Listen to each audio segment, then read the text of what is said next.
and he wants to know whether or not he can install OSB or CDX plywood over it, or should he just replace it entirely.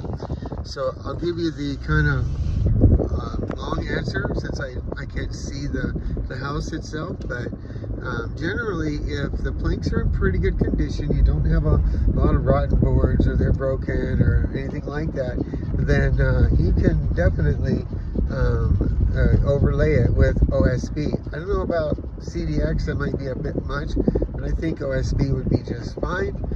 What you'll want to do, though, is first of all make sure that you don't have broken chipped, I'm thinking concrete tile now, guys, but broken boards.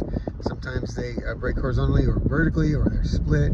They may be loose, dry rotted, all that kind of stuff. You want to fix all that before you put anything over it, especially dry rotted material. You don't want to leave wet wood in there. And then you want to come through and tighten up any loose boards, just nail them back down, make sure that everything is nice and tight, and then overlay your sheathing. Now when you overlay your sheathing on there, your OSB, you're going to want to make sure that you are overlaying it so that it is still centered to your roof trusses.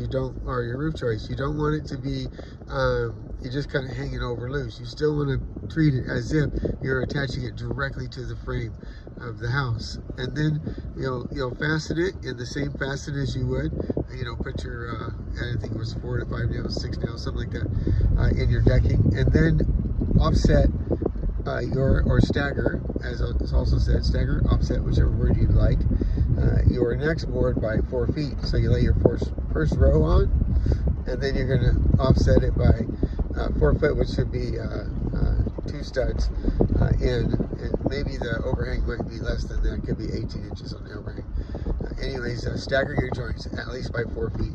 This adds a little more strength to your roof. It won't move or sag as much.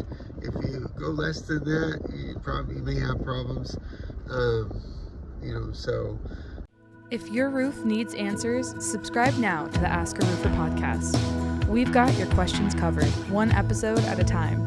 Go to AskARoofer.com to submit your questions and learn more. Stay tuned and keep those questions coming.